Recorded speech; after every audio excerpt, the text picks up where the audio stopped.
Lumaki ako, pinahahalagahan ko ang katatagan at rutina. Ang mga magulang ko, bagamat hindi mayaman, ay lumikha ng isang mapag-alaga na kapaligiran na nakatuon sa kasipagan at katapatan. Sila ay high school sweethearts na nagpakasal ng bata, nagsisilbing modelo ng pagiging matatag at pagmamahal. Umaasa akong magkaroon ng katulad na ugnayan sa aking magiging asawa, na nakabatay sa respeto at pangako sa isa't isa. Sa kolehiyo, nakilala ko si Helen at agad akong naakit sa kanya. Siya ay ambisyosa, matalino, at masigla. Mabilis kaming nagkaibigan. Kagagraduate ko lang noon ng degree sa IT at nakakuha ng trabaho, habang si Helen ay nagpatuloy sa kanyang pag-aaral, at kalaunan ay natapos ang kanyang abogasya. Ang aming relasyon ay parang nakatakda na, at sinuportahan ko siya sa law school, naniniwala sa aming kinabukasan ng magkasama. Kamakailan, ang aking asawa sa loob ng 24 na taon, si Helen, ay umalis para sa isang weekend getaway kasama ang kanyang kalaguyo, si Ray Bland, nang walang anumang pagtitiyak o pagmamahal, isang malamig na tapik lang sa ulo. Ang kanyang kawalan ng malasakit ay nakakakilabot, at ako ay napuno ng kawalan ng katiyakan tungkol sa kung ano ang susunod na gagawin. Nagpakasal kami sa edad na 22, at nagsisimula pa lang ako sa aking trabaho sa IT habang tinatapos ni Helen ang kanyang abogasya. Sinuportahan ko siya sa mga mahihirap na taon na iyon dahil mahal ko siya at naniniwala akong makikinabang kaming pareho. Siya ay nagtapos, nakakuha ng prestihiyosong trabaho, at nagtayo ng isang matagumpay na karera. Bagamat mas malaki ang kanyang kinikita, ipinagmamalaki ko ang kanyang mga nagawa. Ipinagpaliban namin ang pagkakaroon ng mga anak upang tumuon sa kanyang karera, at kalaunan ay nagdesisyon siyang huwag nang magkaroon ng anuman. Kami ay naging isang dual income, no kids couple.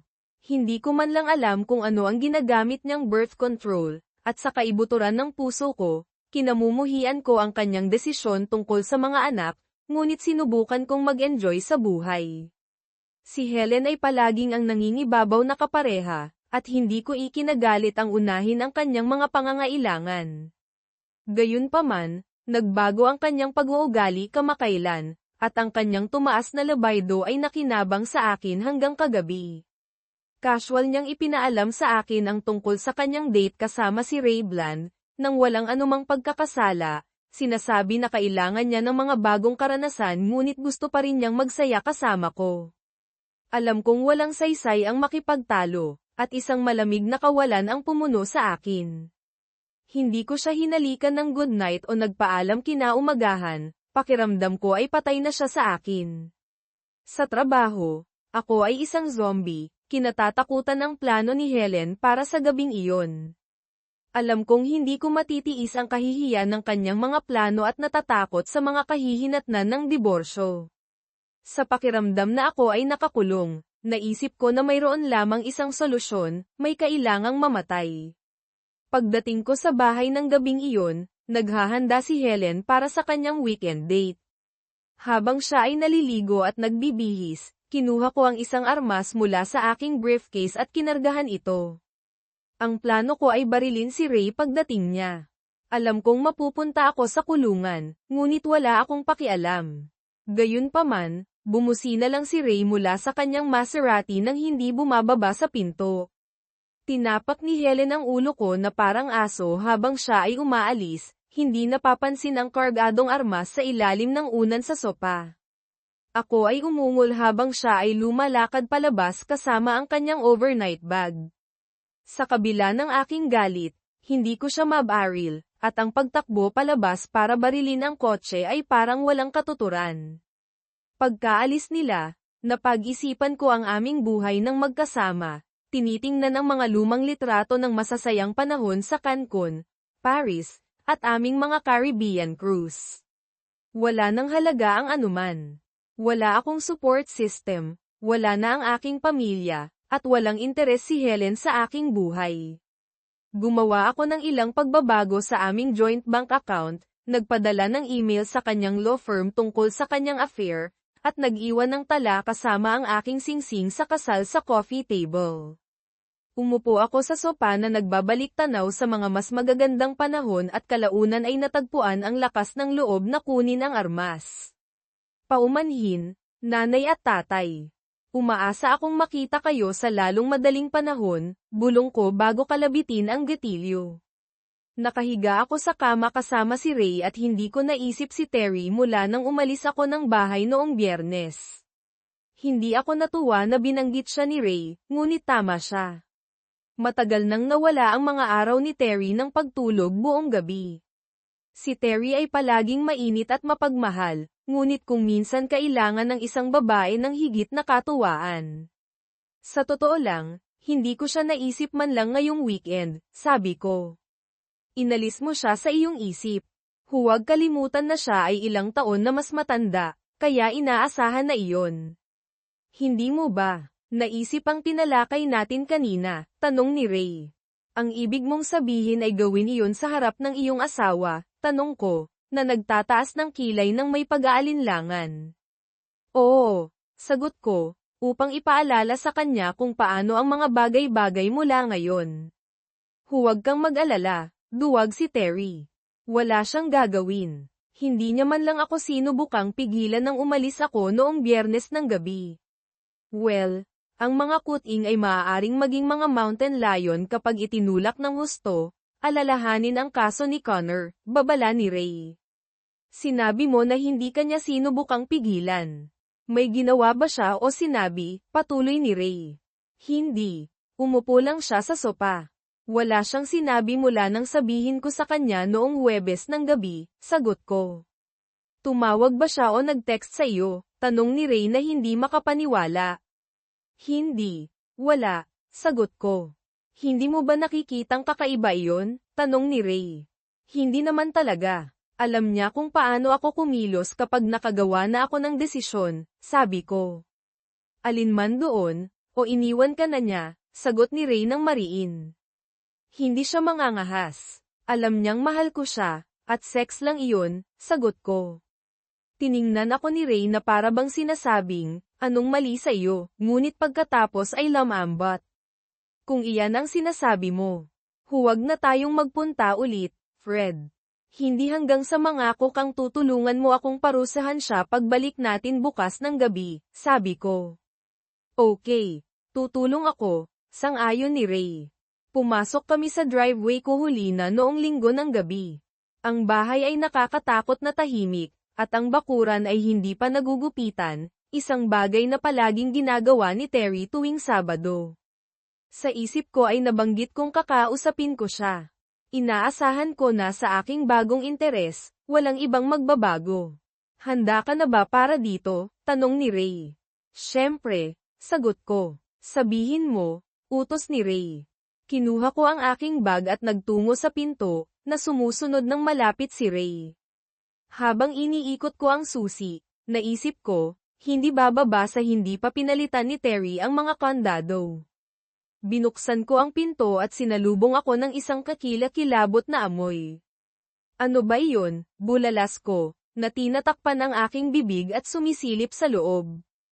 Ang nakita ko ay nagdulot sa akin ng pagkasindak. Agad kong isinara ang pinto at tumakbo sa bakuran kung saan ako sumuka. Anong nangyayari? Okay ka lang ba? Tanong ni Ray, na lumalapit sa akin. Si Terry iyon, yutal ko. Patay na siya. Ano? Patay? Halos sigaw ni Ray. Sigurado ka? Sigurado ako. Nasira ang sopa, at may kalat saan man. Ano ang dapat kong gawin? Sabi ko, na tumataas ang gulat sa aking boses. Well, tumawag ka sa emergency, sagot ni Ray ng kinakabahan. Salamat, Captain Hindsight, sagot ko nang may pangungutya. Napaurong si Ray ngunit agad na nakabawi. Paumanhin, Ray. Hindi ko ito inaasahan. Mananatili ka ba hanggang sa dumating ang mga pulis? Tanong ko. Maaari akong manatili ng ilang minuto, sabi ni Ray nang nag-aalangan, ngunit ito ang iyong gulo na lilinisin. Salamat, sabi ko. Dinail ko ang emergency. Tiniyak sa akin ng operator na papunta na ang mga pulis at iminungkahi na manatili ako sa labas. Sumang-ayon ako, dahil sa amoy. Naghintay kami at ng Maserati ni Ray, at bigla akong natauhan, patay na si Terry. Ayaw ko nito. Gusto kong alagaan niya ako sa aking pagtanda. Nang mapagtanto ko iyon, napaiyak ako. Inakbayan ako ni Ray. Alam mong kailangan mong tawagan si Bledo, sabi ni Ray. Malalathala iyon sa papel, at hindi gusto ng firm ang mga sorpresa. Alam ko, sabi ko ng mahina. Si Wilson Bledo ang managing partner ng aming firm. Dapat mo siyang tawagan ngayon, bago dumating ang mga pulis, mungkahi ni Ray. Tama ka, sabi ko, na pinipilit ang aking sarili. Bilang isang abogado, kailangan kong kumilos. Tinawagan ko ang numero ng bahay ni Bledo. Sumagot siya pagkatapos ng ikatlong ring. Magandang gabi, Helen, sabi ni Bledo. Ano ang maitutulong ko sa iyo? Mr. Bledo, patay na ang aking asawa. Tila inalis niya ang kanyang sarili, sabi ko sa kanya, na nanginginig ang aking boses. Well, ipinaliliwanag niyan kung bakit hindi siya sumagot sa aking email, sagot ni Bledo sa kanyang karaniwang sadyang tono. Isang email, tanong ko, nagtataka kung bakit susulat ang aking boss kay Terry. Oo, nagpadala siya ng isang nakakabagabag na email noong Biyernes ng gabi. Nakita ko iyon pagkatapos ng hapunan sa country club at sumagot agad. Totoo ba iyon? Tanong ni Bledo. Ano ang totoo, sir? Tanong ko, na nag-aalala na ngayon. Naginugol mo ang weekend kasama si Ray Bland at pisikal kayong nakipag-ugnayan. Totoo ba iyon? Ulit niya sa kanyang walang humpay na tono. Oo, sir, totoo iyon, sabi ko, na natatakot para sa aking trabaho. Ang morals clause ng firm ay maaaring magpatawag sa akin. Ang pagsisinungaling ay lalong magpapalala. Ikinalulungkot kong marinig iyon, Helen, at tungkol sa iyong asawa. Tinawagan mo na ba ang mga pulis? Tanong ni Bledo. Oo, sir, kumpirma ko. Magiging abala ka sa loob ng ilang araw. Magbakasyon ka ng 1 linggo upang asikasuhin ang pagpanaw ng iyong asawa. Tatalakayin natin ang iyong kinabukasan dito pagbalik mo, sabi ni Bledo. Ngunit mayroon akong kaso ni Wilson, protesta ko. Si Jenny Hawkins ang iyong pangalawang katulong, tama? Tanong niya, na alam na siya ang humirang sa kanya. Oo, sir, sabi ko, na nakakaramdam ng pamamanhid. Si Jenny ay may kakayahan. Ipapasa ko sa kanya ang isang pagpapatuloy upang makasabay. Tumutok sa mga kaayusan ng iyong asawa. Labis akong nadismaya sa iyo, Helen, sabi ni Bledo. Naiintindihan ko, sir, sabi ko ng kinakabahan. Kasama mo ba si Mr. Bland ngayon? Walang emosyon ang tono ni Bledo. Oo, sir, sagot ko. Ipaalam sa kanya na mag-report sa aking opisina unang-una bukas ng umaga, utos ni Bledo ng mahigpit. Opo, sir. Sasabihin ko sa kanya, sabi ko. Salamat, ikinalulungkot ko ang pagkawala mo, Helen. Mag-uusap tayo mamaya, Paulem, sabi ni Bledo, na tinatapos ang tawag. Ako ay nagulat, parang araw-araw siyang nakikitungo sa mga ganitong tawag. Iniling ko ang aking sarili at tumingin kay Ray ng may pagtataka. Well, tanong ni Ray ng awkward. Gusto kang makita ni Bledo sa umaga. Tila, nagpadala si Terry sa kanya ng isang liham tungkol sa atin, sabi ko, na nakakaramdam ng kawalan ng kapangyarihan. Crap, buntong hininga ni Ray. Talagang screwed tayo. Siguro, o baka hindi. May seniority tayo, at ito ang unang pagkakataon. Baka maging maluwag sila, mungkahi ko. Hindi mo talaga iyon pinaniniwalaan, hindi ba? Tanong ni Ray. Hindi naman talaga. Pero umaasa ako. Ako ay labis na nagpapasalamat, Helen, sabi ni Ray. Ako rin, Ray. Pareho kaming may kasalanan. Wala akong ideya na magre-react si Terry ng ganito, sabi ko. Sa sandaling iyon, 2 sasakyan ng pulisya at isang coroner van ang dumating.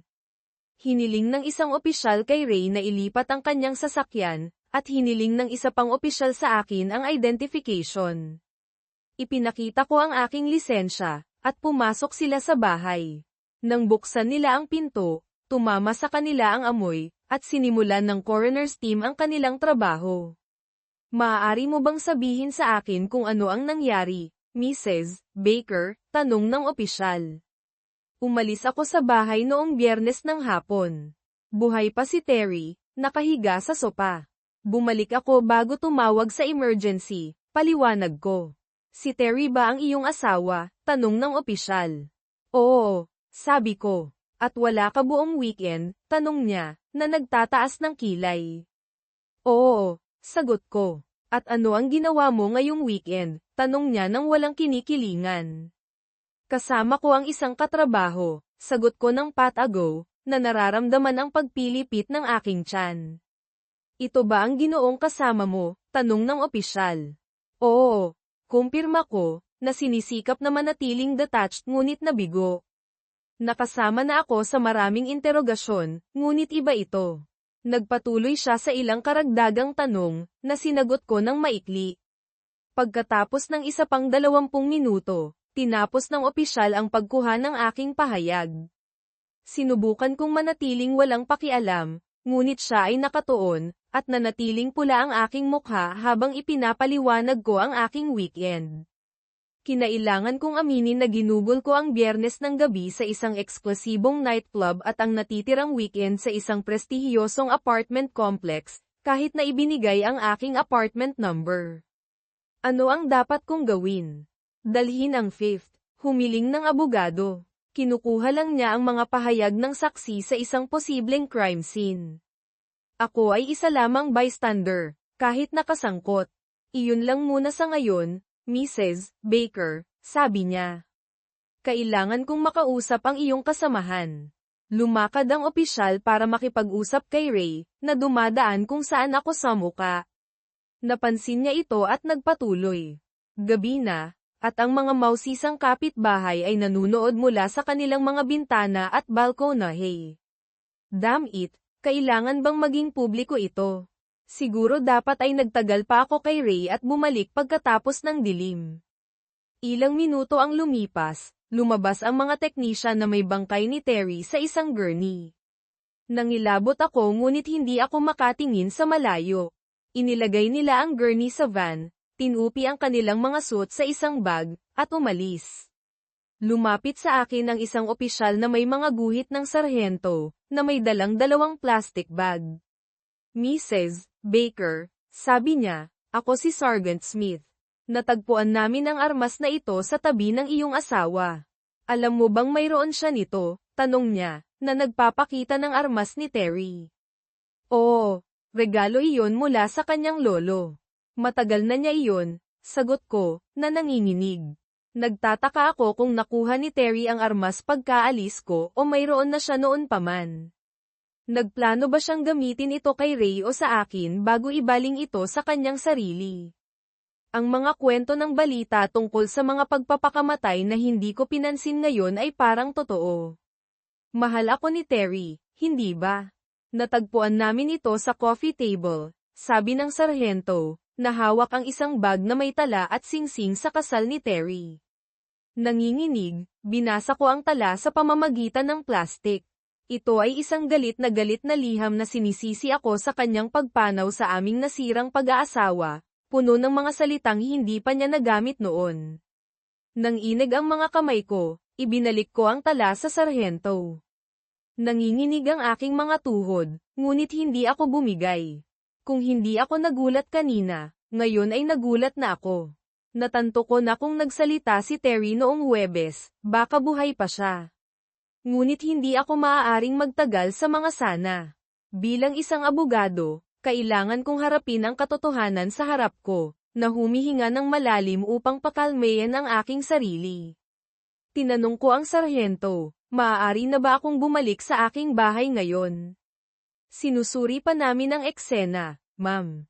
Medyo masama sa loob. Nagpakamatay ang iyong asawa noong Biyernes ng gabi, at sa tingin ko ay hindi ka dapat manatili dito sa loob ng ilang araw.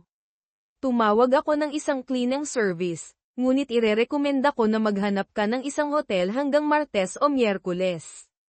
Maaari ko bang kunin kahit man lang ang aking computer at ilang gamit para sa loob ng ilang araw? Tanong ko ng propesyonal. Kapag tapos na kami, sabi ng sarhento. Maaaring tumagal ng isa pang oras. Pinag-aralan niya ako sandali, pagkatapos ay iniabot sa akin ang isang card. Alam kong ito ay isang pagkabigla. Irerekomenda ko si Gina Hastings, isang mahusay na tagapayo na tinutukoy namin para sa trauma. Sabihin sa kanya na kinausap mo ako. Papapasukin ka niya agad. Salamat, Sergeant Smith, sagot ko, na nakakaramdam ng pagkainis sa pangangailangan ng isang tagapayo. Pag-iisipan ko iyon. Ipinakita ng kanyang ekspresyon ang hindi pagsang-ayon at pag-aalala. Tawagan mo siya agad, o makipag-usap sa isang pastor o kaibigan, sabi niya, pagkatapos ay bumalik sa loob. Bumantong hininga ako at umupo sa duyan sa balkonahe na ipinakabit ni Terry noong nakaraang tag-init. Minsan lang namin iyon ginamit mula noon. Hindi ko maiwasang isipin ang liham ni Terry. Sumama sa akin si Ray sa bangko, na naglalayo ng distansya. Napansin ko ang ilang kapitbahay na nanunood pa rin mula sa kanilang mga bintana. Gusto nilang malaman kung paano natin ginugol ang weekend, sabi ni Ray nang may buntong hininga. Sinabi mo sa kanila ang lahat, tanong ko, na nagulat. Halos. Ang mga basics lang, sagot ni Ray. Ano ang gusto ng sarhento? Tanong ko. Sumulat si Terry ng isang liham ng pagpapakamatay, sabi ko ng blanko. Sinisisihan ka? Tanong ni Ray nang may pangungutya. Tinawag niya akong mangkukulam at sinabi na ang kanyang dugo ay nasa aking mga kamay, sagot ko. Hindi mo maaaring sisihin ang iyong sarili. Siya ang nagkalabit ng gatilyo, sabi ni Ray nang mariin. Tama ka, halos bulong ko. Ngunit kailangan kong harapin ang mga kahihinatnan ng aking mga desisyon. Nagpatuloy si Ray, sa tingin ko alam ko kung paano sasagutin si Bledo. Dahil hiwalay ako at balo ka, walang panganib ng mga demanda. Ang aming date ay personal at hindi isang iskandalo. Walang dahilan ang firm para tanggalin kami. Tatawagan kita bukas pagkatapos ng pulong para mag-coordinate. Tiningnan ko siya, na napagtanto ko ng huli kung gaano karami ang ginawa ni Terry para sa akin. Nakatuon si Ray sa pagliligtas ng kanyang karera habang sinusubukan kong iligtas ang aking katinuan. Sabihin mo sa akin kung ano ang sinabi ni Bledo, ang huli kong nasabi. Sige, okay ka lang ba? Tanong ni Ray. Okay lang ako, sagot ko, kahit nagdududa ako. Tawagan mo ako kung may kailangan ka, sabi ni Ray bago umalis. Oo, sige, bulong ko. Hindi nagtagal, dumating ang isang walang markang van. Isang binatang may buhok na kulay blonde hanggang balikat ang lumapit. Ito ba ang bahay ng mga Baker? Tanong niya. Oo, kumpirma ko. At ikaw si Jack Harrison mula sa Harrison Cleaning Services. May sinabi sa akin na may nangyaring insidente, sagot niya, sabay abot sa akin ng card. Oo. Nasa loob pa ang mga pulis. Salamat. Isinuot niya ang kanyang maskara, bota, at guantes, at pumasok sa loob. Pagkalipas ng ilang minuto, lumabas sina Jack at ang mga pulis. Lumapit sa akin si Sergeant Smith. Tapos na kami, Mrs. Baker. Narito ang aking card na may case number. Magkakaroon ako ng report sa loob ng 1 o 2 araw. Tawagan mo ako kung may mga tanong ka. Sabi ni Sergeant Smith. Salamat, maaari ko na bang kunin ang mga gamit ko? Tanong ko. Siyempre, pero magsuot ka ng maskara at booties bago pumasok sa loob, sabi ng sarhento. Inalok ako ni Jack. Salamat, sabi ko, kinuha ang card at inilagay sa aking pataka. Inabutan ako ni Jack ng bota at isang bagong maskara. Umalis ang mga pulis habang isinusuot ko ang maskara at bota. Binuksan ni Jack ang isang garapon ng mentholatum. Ilagay mo ito sa iyong ilong, medyo masama pa rin ang amoy sa loob, payo niya. Sinunod ko ang kanyang mga tagubilin at pumasok sa bahay. Nakatulong ang ointment, ngunit nanatili ang masamang amoy. Sinuri ko ang kalat sa mamahaling sectional sofa at napagtanto kong kailangan ko itong palitan. Nagkakahalaga ito ng higit sa $6,000 at wala pang 8 buwan. Ang abstract na painting sa itaas nito, na nagkakahalaga ng $2,000, ay nasira, natalsikan ng dugo at utak ni Terry. Ang carpet sa harap ng sopa ay basang-basa ng dugo at likido. Malilinis ko ang carpet at sana ay may salba ang subfloor. Hindi ako sigurado sa sofa, ngunit susubukan ko, tiniyak sa akin ni Jack. Mangyari po, sabi ko ng mahina. Gaano ka katagal dito? Karamihan ng gabi. Maaari ba akong tumawag o mag-iwan ng mensahe kapag umalis ako? Oo, sabi ko, inaabot sa kanya ang aking card. I-lock mo lang kapag umalis ka. Hindi ako mapakali na iwanan siyang mag-isa, ngunit siya ay lisensyado at insured, kaya sinubukan ko. Opo, ma'am, sagot niya, isinusuot ang card sa kanyang bulsa. Umakyat ako sa itaas, nag-impake para sa 3 araw, kinuha ang aking laptop bag, at mabilis na umalis sa bahay bago muling magrebelde ang aking tiyan. Si Jack ay abala na sa pagtatrabaho. Sinabi ko sa kanya na aalis na ako, at kumaway siya habang ako ay lumabas. Nag-check-in ako sa Holiday Inn Express na malapit, umaasa ng isang silid. Sa kabutihang palad, mayroon pang available. Inabot ko sa clerk ang aking ATM card, ngunit hindi ito tinanggap. Ano? Tanong ko, nagulat. Palagi kaming may sapat sa aming joint account para sa 6 na buwan ng mga bayarin. Ginamit ko ang aking credit card sa halip at pumunta sa aking silid, desididong alamin kung bakit hindi gumana ang ATM card. Pag-login sa aming joint account, nakakita ako ng babala na mababa ang balanse. Sa aking pagkatakot, $24 na lang ang natitira. Halos lahat ay idinonate ni Terry sa children's charities at isang lokal na ampunan. Ito marahil ang kanyang paraan ng pagpapakita ng kanyang pagkadismaya tungkol sa aking desisyon na huwag magkaroon ng mga anak. Ang agarang alalahanin ko ay ang pagbabayad ng aming mga bayarin, na automatikong binabayaran. Naglipat ako ng sapat mula sa aking account upang masakop ang mga gastos ngayong buwan. Nagtataka kung may ginawa ring katulad si Terry sa kanyang account. Naisip kong bumisita sa bangko bukas. Pagod at gutom, kumain ako ng isang mamantikang hamburger na hindi gaanong umubra sa aking nasusuka na tiyan.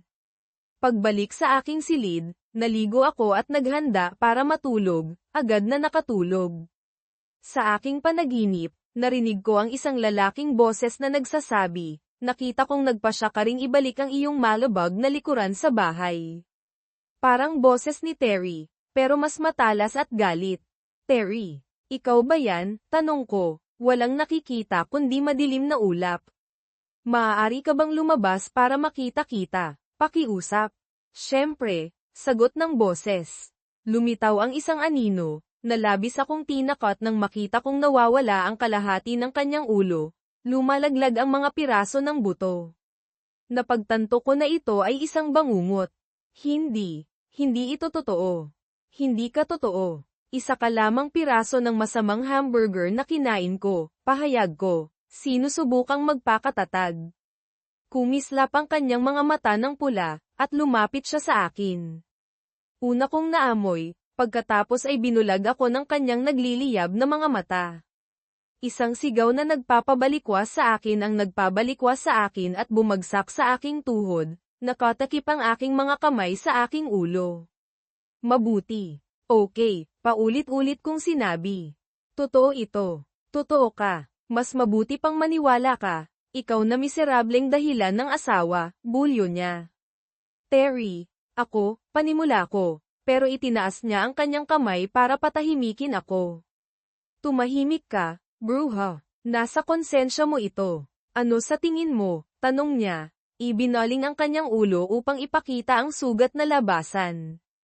Hindi gaanong naiiba kaysa sa $2,000 na piraso ng kalokohang painting na ipinilit mo. Akala ko, nagustuhan mo ang painting, pagtutol ko ng mahina. Kinamumuhian ko ito, ngunit pinasaya ka nito. Akala ko magsasawa ka, tulad ng pagsawa mo sa akin. Sulit ba ang pagiging kay Ray? Tumingin ako sa ibaba, nahihiya, ngunit tahimik. Ang totoo, ito ang pinakamasayang panahon na naranasan ko sa loob ng mahabang panahon. Malinaw ang iyong mga iniisip dito, Helen. Terry Glow. Sinubukan kong umiwas ng tingin, ngunit naroon siya sa lahat ng dako. Nabasa ko ang iyong liham, yutal ko, binabago ang paksa. Bakit hindi mo sinabi sa akin ang lahat ng ito noong Huwebes? Mayroon bang magiging epekto? Tanong niya nang nagmamaktol. Sa tingin ko hindi. Hindi natin malalaman ngayon, sagot ko. Ayaw kong maging defensive. Sa tingin ko alam nating pareho ang sagot. Suminghal si Terry. Anong ginawa mo sa pera natin? Tanong ko. Sinusubukang baguhin muli ang paksa. Nagsimulang tumaas ang galit ko. Kailangan pa ring bayaran ang mga bayarin. Matalino ka, may isip mo ito, sagot ni Terry nang walang pakundangan. Alam kong ibinigay mo ito sa children's charities. Bakit? Tanong ko. Tumitindi ang galit. Ipinag-gate mo sa akin ang mga anak, kaya gusto kong makinabang ang ibang mga bata. Hindi bababa sa napunta ang pera sa mabuting paggamit, paliwanag ni Terry. Ngunit paano naman? Ako, alam mo kung ano ang nararamdaman ko tungkol sa pagkakaroon ng mga anak, pagtutol ko. Oo, nilinaw mo na ayaw mong mabigatan sa isang karera at isang sanggol. Nakuha mo ang gusto mo. Tulad ng kay Ray. Paano iyon? Sagot ni Terry. Buhay pa ako. Hindi ko pinili ang paraan ng duwag, bulyo ko. Kumislap ang kanyang mga mata ng pula. Duwag na paraan. Sa tingin mo ba madaling pumutok ang ulo ko? Ang panonood sa iyong pag-alis kay Ray ang pinakamahirap na bagay. Sinabi ko sa iyo na isang weekend lang iyon. Sinabi ko sa iyong mahal kita. Alam mong babalik ako, sabi ko ng desperado. Tinapak mo ako sa ulo na parang aso. Akala mo magiging handa akong, traidor na lalaki mo. Hindi ko iyon matandaan, ngunit sigurado akong ibig sabihin ko ay pagmamahal, pagtutol ko. Tumawa si Terry ng madilim. Inaasahan mong maniniwala ako pagkatapos ng weekend na iyon. Sa tingin mo ba gusto kitang hawakan ulit, alam ang ginawa mo? Mas gugustuhin kong mamatay kaysa maging traidor mong lalaki. Paano mo nalaman iyan? Tanong ko. Malinaw ang iyong mga iniisip dito. Tumingin ka, sabi niya, tinuturo. Lumitaw ang isang umiikot na ulap, na naging isang malaking disk. Lumitaw ang isang imahe ni Ray sa akin. Napagtanto ko sa pagkatakot kung ano ang nakita ni Terry. Sumigaw ako sa takot at sinubukang itanggi ito, ngunit alam kong totoo ito. Ang susunod na revelasyon ay mas masahol pa. Ako ang bida sa palabas na ito. Hindi iyon nangyari, pagtutol ko. Hindi. Ngunit pinag-usapan ninyo ni Ray iyon, sabi ni Terry. Para mo na ring ginawa. Anong dahilan ang ibibigay mo sa akin? Na isang beses lang iyon. Tiningnan ko si Terry, nagulat. Paano niya nalaman? Oo, tinalakay namin ni Ray iyon, ngunit wala pa kaming mga plano. Ngunit walang nangyari sa mga iyon, pagpipilit ko. Hindi na mahalaga iyon dito.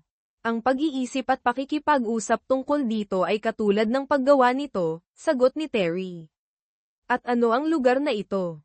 Langit, tanong ko ng sarkastiko. Hindi. Ito ay isang lugar ng pagkikita sa pagitan ng iyong realidad at akin, paliwanag ni Terry. Isang pulang ilaw ang nagsimulang sumikat sa ulap. Ano iyon? Tanong ko. Tapos na ang ating oras. Kailangan ko nang bumalik, sabi ni Terry. Sandali, bakit ka nag-iwan ng $24 sa account? Pakiusap ko. Matalino ka, isipin mo ito, sanggal ni Terry. Siya, dagdag niya, tumalikod. Nagising ako na basang-basa ng pawis. Alas 8:30 na ng umaga. Nakatulog ako ngunit pakiramdam ko ay tumakbo ako ng isang marathon. Pagod, pumunta ako sa banyo pagkatapos ay tumingin sa salamin. Ang maitim na bag sa ilalim ng aking mga mata ay nagpatingin sa akin ng 10 taon na mas matanda. Naalala ko na sinabi ni Terry na mas bata ako ng 10 taon. Sa loob-loob ko, mayroon akong isang buong araw sa unahan, kaya naligo ako, nagbihis, at bumaba para mag-almusal at magkape. Kinuha ko ang umaga na pahayagan, Nagtataka tungkol sa anumang mga ulat tungkol sa pagpapakamatay ni Terry. Mayroong isang maliit na abiso tungkol kay Terry na binaril ang kanyang sarili, ngunit ang aking pangalan ay hindi binanggit, na isang kaluwagan. Natapos ko ang almusal at naglakad sa aking kotse. Tumunog ang aking telepono. Si Rai iyon. Uy, Rai, kumusta? Tanong ko. Halos gaya ng inaasahan, sagot ni Rai. Nasa administrative leave ako habang iniimbestigahan nila ang mga bagay. Hindi maganda ang hitsura. Kailan mo malalaman? Tanong ko.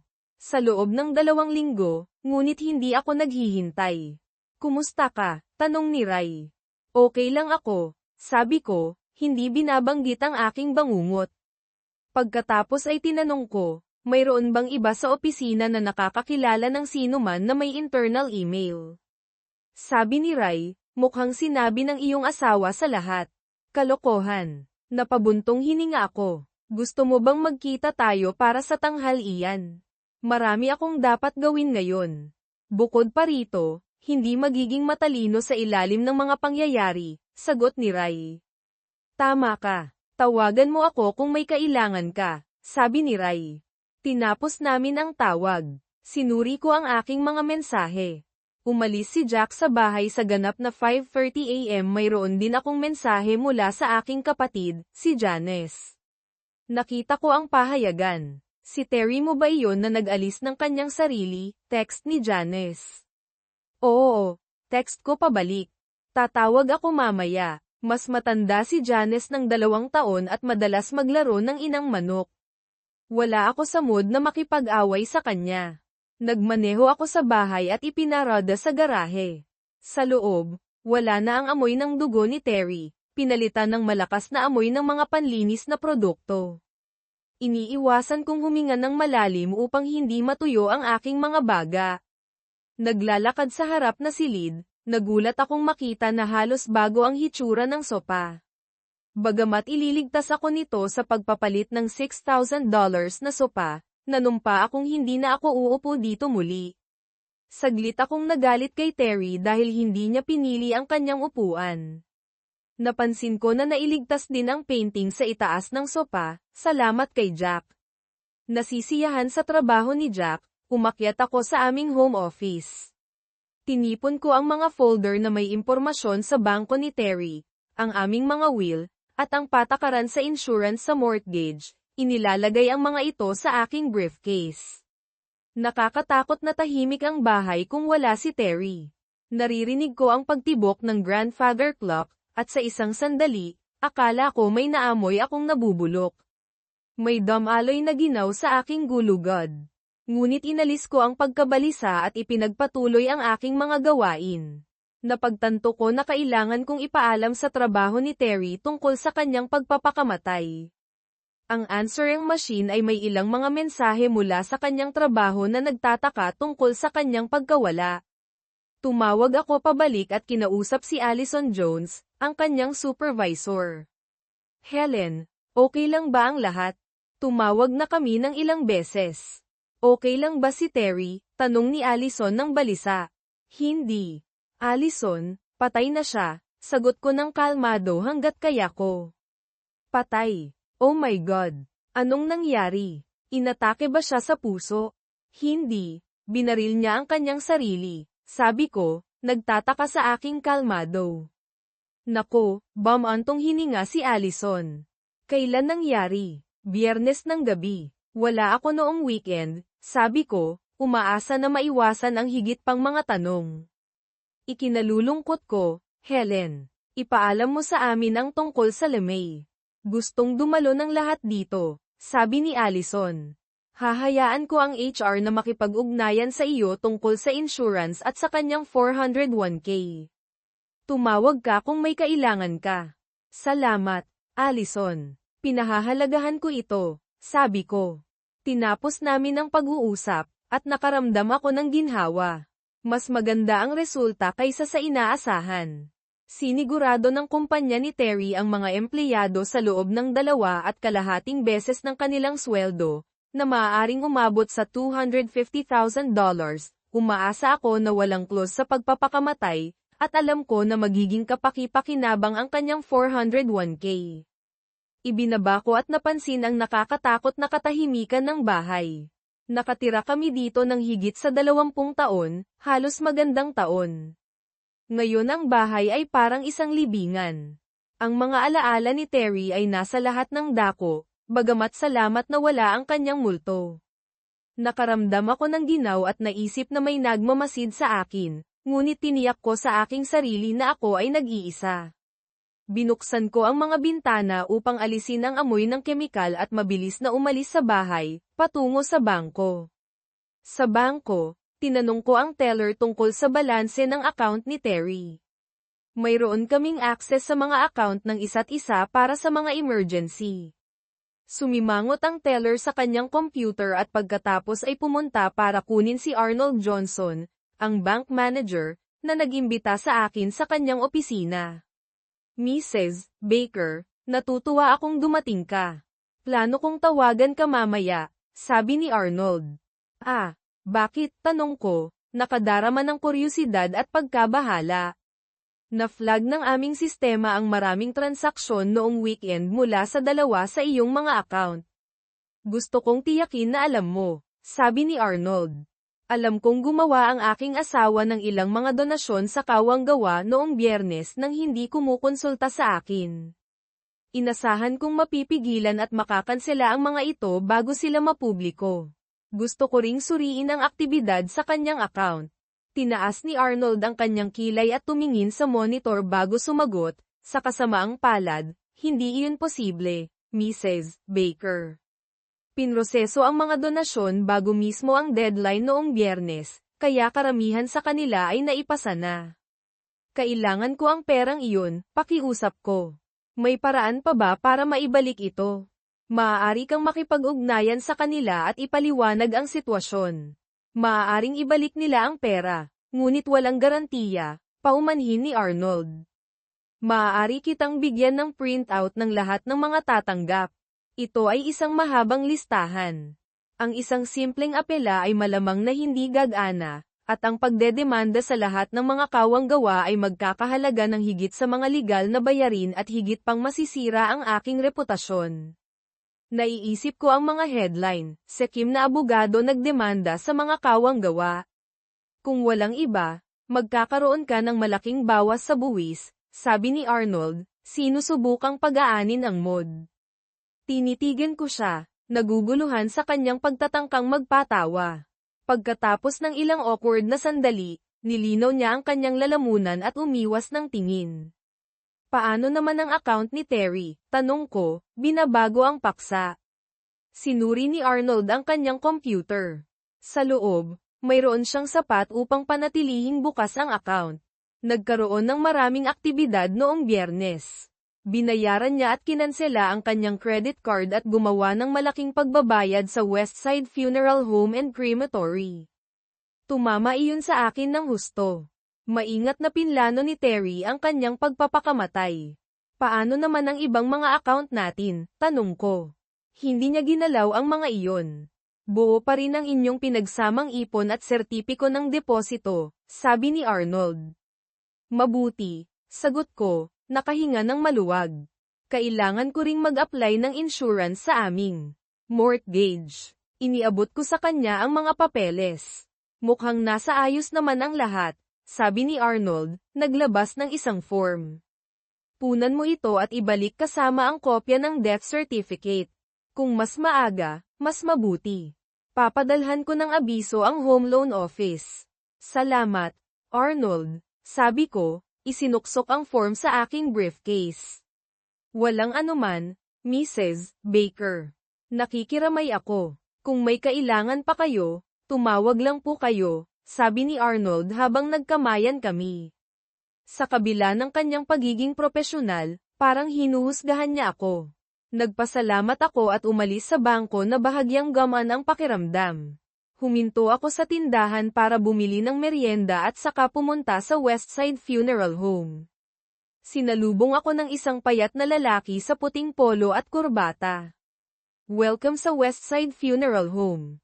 Ako si Alan Markham. Paano ko kayo matutulungan? Narito ako tungkol sa aking asawa, si Terry Baker, sabi ko. Baker, pamilyar ang pangalan na iyan. Pumasok po kayo sa aking opisina, sabi ni Alan. Inalok niya ako ng kape at umupo sa kanyang computer. Oo, nakikita ko siya rito. Sinubukan ko siyang tawagan kanina. Patay na siya, sabi ko ng mahina. Nauunawaan ko, sabi ni Alan. Nangyari po ba ito noong Biyernes? Sumagot ako, nagbibigay ng kaunting detalye. Nag-order at nagbayad siya para sa isang basic cremation service noong Biyernes. Hindi karaniwan sa mga kliyente na magbayad ng napakaaga bago kailanganin ang aming serbisyo. Mayroon po ba siyang malubhang sakit? Wala, sagot ko. Tumingin si Alan sa screen. Kung gayon, kailangan nating gumawa ng panghuling mga kaayusan. Mayroon po ba kayong death certificate niya? Wala pa. Dinala ang kanyang katawan sa morgue noong Linggo ng gabi. Makukuha ko ang certificate kapag tapos na ang coroner. Kapag pinalabas na nila ang kanyang katawan at nakuha mo na ang certificate, ipaalam mo sa akin at magpapatuloy tayo, Mrs. Baker, sabi ni Alan. Ginugol namin ang sumunod na oras sa pag-uusap tungkol sa mga kaayusan. Hindi regular na nagsisimba si Terry, ngunit lumaki siya bilang Methodist o Lutheran. Nagpa siya ako sa isang simpleng cremation na walang memorial service. Tinanong ni Alan kung gusto kong itago ang mga labi ni Terry, ngunit nanindig ang aking balahibo sa isipin. Walang problema. Binayaran ni Mr. Baker ang kanyang mga labi upang ilibing sa columbarium, maliban kung gusto mong kunin ang mga iyon, sabi ni Alan. Umalis ako sa funeral home na nakakaramdam ng depresyon at kailangang makipag-usap sa isang tao. Tinawagan ko ang aking kapatid na si Janice, na nagtatrabaho ng part-time sa county library. Uy sis, sagot ni Janice. Nagtataka ako kung kailan ka tatawag. Naging abala ako, sabi ko. Hindi ko na maalaya na magkakaroon ng napakaraming detalye. Pwede ba akong dumaan? Kailangan ko talagang makipag-usap. Siyempre, sabi ni Janice sa kanyang inang boses. Nasa ospital pa si Richard at hindi pa uuwi hanggang sa huli, kaya may oras tayo. Salamat, sis. Pupunta ako dyan sa loob ng ilang minuto. Ibinaba namin ang telepono at nagmaneho ako papunta sa kanyang bahay. Palagi kaming nagkakasundo ng maayos, at alam kong masasabi ko sa kanya ang anumang bagay. Masaya niya akong sinalubong sa pinto. Gusto mo bang mag-usap habang umiinom ng tsaa? Tanong niya nang may kabaitan. Sige, sagot ko. Pumunta si Janice sa kusina, at umupo ako sa hapagkainan, hindi mapakali. Bumalik siya na may 2 tasa ng mainit na tsaa. Pagkatapos maglagay ng asukal, nagsimula akong magkwento tungkol sa aking weekend kasama si Rai. Tahimik na nakinig si Janice, walang emosyon ang kanyang mukha habang isinalaysay ko ang lahat maliban sa aking plano na aliwin ako ni Rai sa harap ni Terry sa bangungot. At akala ko mas matalino ka kaysa sa akin, sabi ni Janice nang mahina nang matapos ako. Naging isang malaking abogado ka, nagpakasal sa isang lalaki na sumuporta sa iyo. Sulit ba ang iyong weekend? Matigas ang kanyang tono, halos parang isang sampal sa mukha. Dapat sana ay isang maikling pahinga lamang iyon, tutol ko. Sinabi ko kay Terry na wala itong ibig sabihin. Sex lang iyon, isang bagay na kailangan ko bago ako tumanda, isang weekend lang. Pinili niya ang paraan ng duwag. Umismed ako at tumitig sa aking tasa, napagtanto na nagsinungaling ako sa kanya. Nagplano ako para sa mas maraming weekend, ngunit hindi alam ni Terry iyon, at hindi rin niya kailangang malaman.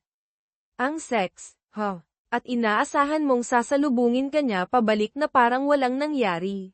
Nako, sis, hindi ka naman siguro ganoon ka Nave, sabi ni Janice, sa kanyang inang tono pa rin.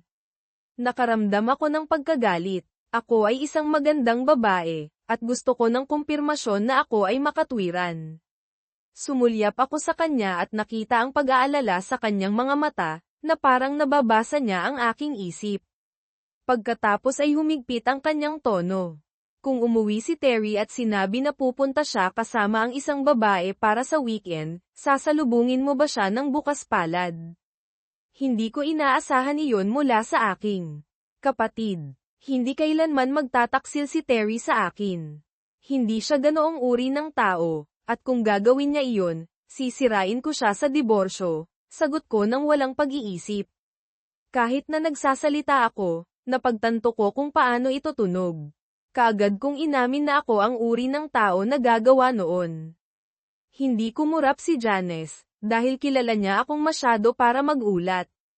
Ah, ganun. Kaya pwede kang maglaro, pero hindi siya pwede, tanong ni Janice sa kanyang inang tono. Siyempre hindi, protesta ko, nakakaramdam ng panghihina. Wala siyang dahilan para mangailangan ng mas maraming pagkakaiba-iba kung mayroon siya sa akin. Ako ang nangangailangan, karapat-dapat. Napagtanto na nasabi ko na ang masyado. Agad kong idinagdag, bukod, isang beses lang iyon, o lalayo ka pa, papanoorin si Terry, o magdadala ng ibang lalaki, tanong ni Janice. Ang kanyang kalmado at tradisyonal na pag-uugali ay nagpahirap sa akin. Ano sa tingin mo ay wala akong alam tungkol sa mga bagay na ito dahil nagtatrabaho ako ng part-time sa library. May ginawa ka bang ganyan kay Richard? Tanong ko, nagulat. Siyempre hindi, mahal ko at iginagalang ko si Richard ng labis. Ngunit may kilala akong iba na mayroon. Malinaw na naisip niya na hindi ko na iginagalang si Terry. At ano ang ginawa ng kanilang mga asawa? Karamihan ay diniborsyo ang kanilang mga asawa. Ang ilan ay lumayo pa, inilantad ang kanilang mga asawa sa pamilya at mga kaibigan, inalis ang mga account. Hindi mo pa rin sinasagot ang aking tanong. Sulit ba ang paglilibang kasama si Ray na ilagay sa peligro ang 24 na taon ng kasal? Bigla akong tinamaan. Ang $24 na iniwan ni Terry sa aming joint account ay kumakatawan sa $1 para sa bawat taon ng aming kasal. Napansin ni Janice ang pagbabago sa aking ekspresyon. Anong problema? Tanong niya. Idinonate ni Terry ang lahat maliban sa $24 mula sa aming joint account sa children's charities, bulong ko. Talaga, humadyak si Janice. Hindi iyan nakakatawa. Ang account na iyon ay may 6 na buwan na halaga ng mga bayarin, bulalas ko. Ngunit kailangan mong bigyan siya ng kredito para sa estilo, sabi ni Janice, humahalaklak. Anong ibig sabihin niyan? Tanong ko, lumalala ang galit. Ipinag-gate mo sa kanya ang mga bata, kaya ibinigay niya ang iyong pera sa children's charities. Alam na hindi mo gusto ang mga bata. Ayaw ko lang sa kanila, tutol ko ng matalim. Helen, nakita ko kung paano ka kumilos sa paligid ng aming mga anak. Malinaw na hindi mo gusto ang mga bata. Ayaw ko lang ng sarili ko. Katawan ko ito, patuloy ko ng may pagmamalaki, at iginagalang iyon ni Terry. Ngunit sigurado ako na sinabi mo iyon sa kanya pagkatapos ng kasal, buntong hininga niya. Sana ay iginalang mo rin siya. Iginagalang at minahal ko siya, protesta ko, ngunit mahina ang tunog. Talaga, ayaw kong makita kung ano ang gagawin mo kung hindi mo siya mahal at napakatapang mo tungkol sa kanyang pagpapakasira. Tumama iyon sa isang nerbiyos. Ano ang dapat kong gawin? Naiwan akong mag-isa na may mga responsibilidad. Kailangan kong sumulong. Kung masira ako, hindi nito babaguhin ang anumang bagay. Hindi. Ngunit maaaring makatulong ito sa iyo na harapin ang kanyang kamatayan. Hindi ka man lang umiyak nang mamatay si tatay.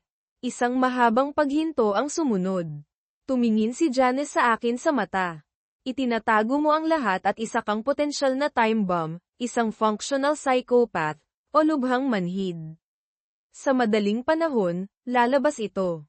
Ang mga emosyon ay hindi kailanman naging aking lakas, sagot ko ng mahina, itinutulak ang kakulangan sa ginhawa.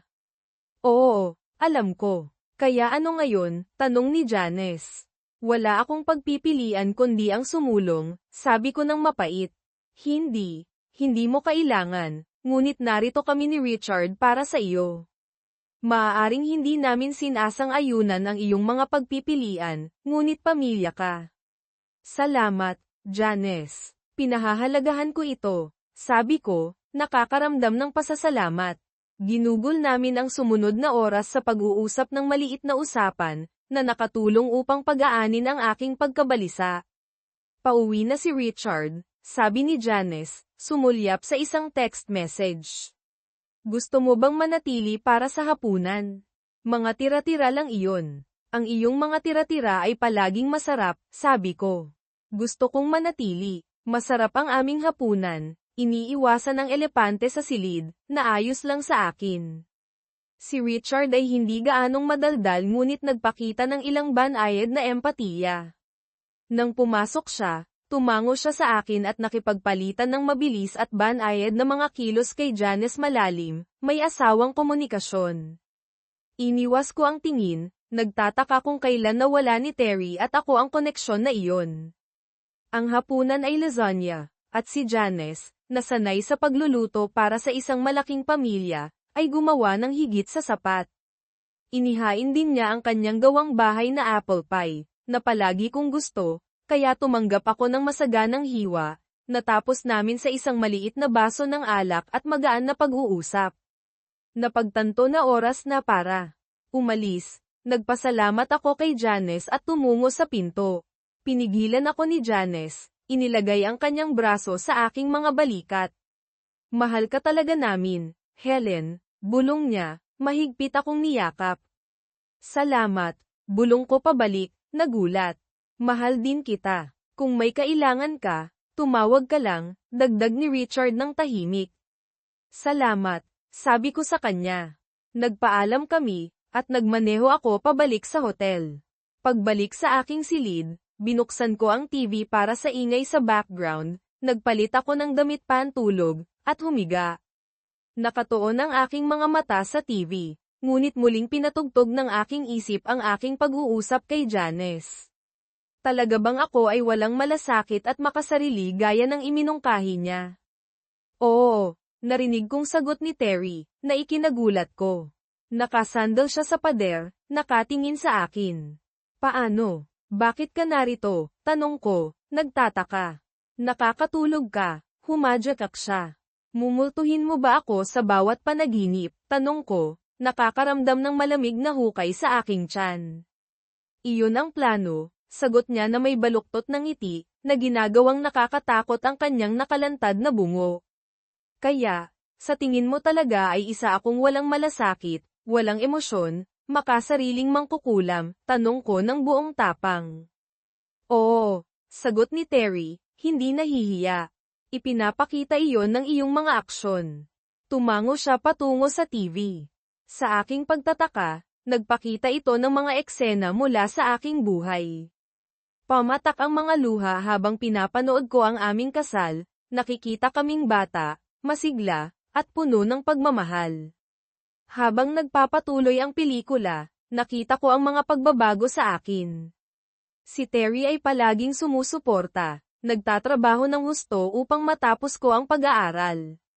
Nagtipid kami ng pera, madalas na kumakain ng murang pagkain, ngunit masaya kami. Pagkatapos ng graduation, nakakuha ako ng trabaho, at nagbago ang mga bagay. Bumili kami ng bahay at namuhay ng matipid hanggang sa umangat ang aking karera. Nagsimula akong makita ang mga bata bilang isang hadlang. Pinanood ko habang binabalewala ko ang mga pagsisikap ni Terry, isinasantabi ang kanyang mga alalahanin, at tinatanggihan ang kanyang mga pangarap. Hindi ko kailanman gustong magbuntis, ngunit itinago ko ito kay Terry, ginagamit ang aking karera bilang isang dahilan. Dapat ay naging tapat ka mula sa simula na hindi mo gusto ang mga bata, sabi ni Terry na walang emosyon, na nagbigay sa akin ng mga goosebumps. Alam mo na gusto ko ang mga bata, ungol niya habang pinapanood namin ang pelikula. Paumanhin, nauutal ko. Habang nabuksan ang aming buhay may asawa, nakita ko ang isang pader na lumalaki sa pagitan namin, ladrilyo sa ladrilyo. Palaging sinusuportahan ako ni Terry. Inuuna ang aking mga kagustuhan. Ako, sa kabilang banda, ay nawalan ng paggalang sa kanya nang kumita ako ng higit pa kaysa sa kanya. Hindi mahalaga na mas maganda ang aming buhay sa parehong sahod. Nakita ko ang lahat bilang akin. Ako ay malinaw na ang nangingibabaw sa aming kasal. Kinayamutan ito ni Terry ngunit tahimik na sumuko, nakatuon sa aming kasal. Sa aming ika-12 anibersaryo, napagtanto niya na kaya niyang mabuhay ng disente ng mag-isa ngunit ayaw niyang aminin ang pagkatalo sa pamamagitan ng pagdidiborsyo. Ako, samantala, ay nasiyahan sa aking pangingibabaw, na humantong sa akin upang ituloy si Ray. Nang magsimula ang affair, wala na akong paggalang kay Terry. Oo, tama iyan, ungol ni Terry. Napagtanto ko na ito ay isang huling pagtugon sa aking paumanhin. Nasaan ang Terry na ito nang kailangan ko siya? Siguro kung naging bastos siya bago ako umalis noong nakaraang Biyernes, hindi ko sana ginawa ang ginawa ko. Talaga bang 3 araw pa lang ang nakalilipas? Parang mas matagal. Nagsimulang tumunog ang alarm clock. Gumulong ako at pinatay ito, tumitingin sa dingding kung saan naroon si Terry, ngunit wala na siya. Panaginip lang ba iyon? Tama ba si Terry? Mumultuhin niya ba ako magpakailanman? Bumangon ako, naligo, at nagsepilyo ng aking ngipin. Ang matandang babae sa salamin ay hindi kamukha ko.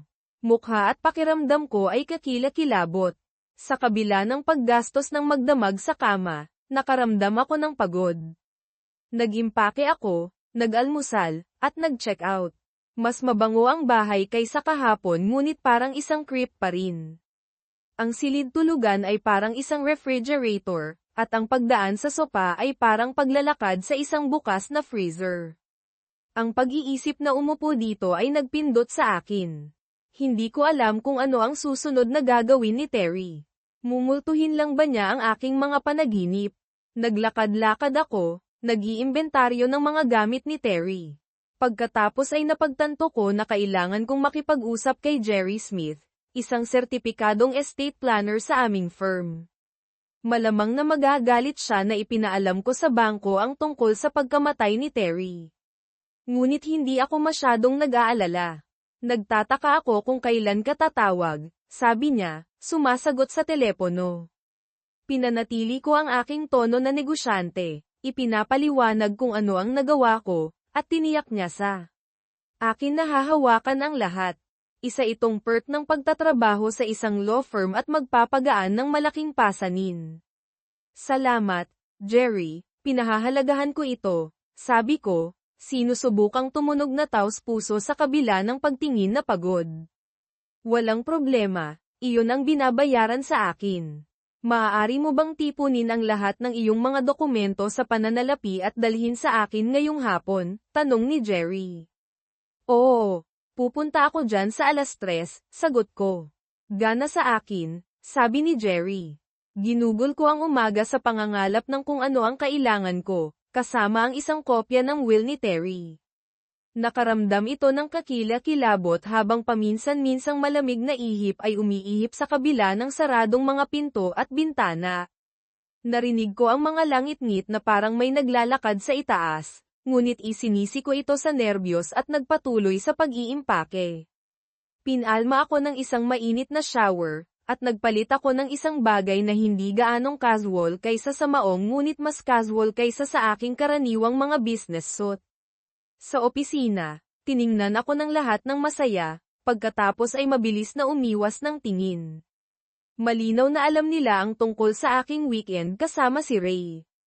Napula ang aking mga pisngi habang nagmamadali ako. Nagiging casual ang mga araw na ito, Helen Wilson, tanong sa likod ko.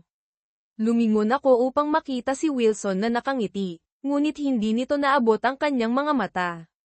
Pumunta ako upang makita si Jerry tungkol sa mga kaayusan ni Terry, sabi ko nang nagtatanggol.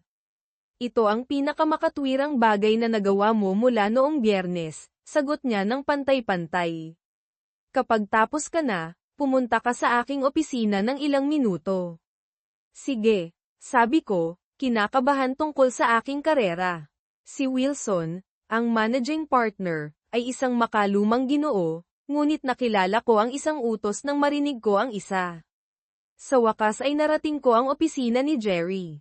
Ikinaway niya ako papasok na may pilit ng ngiti, nag-alok ng kape, at iniabot ko sa kanya ang aking mga papeles. Tinalakay namin ang lahat habang sinusuri niya ang mga ito. Mukhang nasa ayos naman ang lahat, sabi ni Jerry. Ako na ang bahala. May iba pa ba? Kailangan kong baguhin ang aking will at trust, sabi ko. May punto, sagot niya. Inilabas ang aking folder. Ang iyong asawa ay nakalista bilang isang benepisyaryo, executive, at medical power of attorney.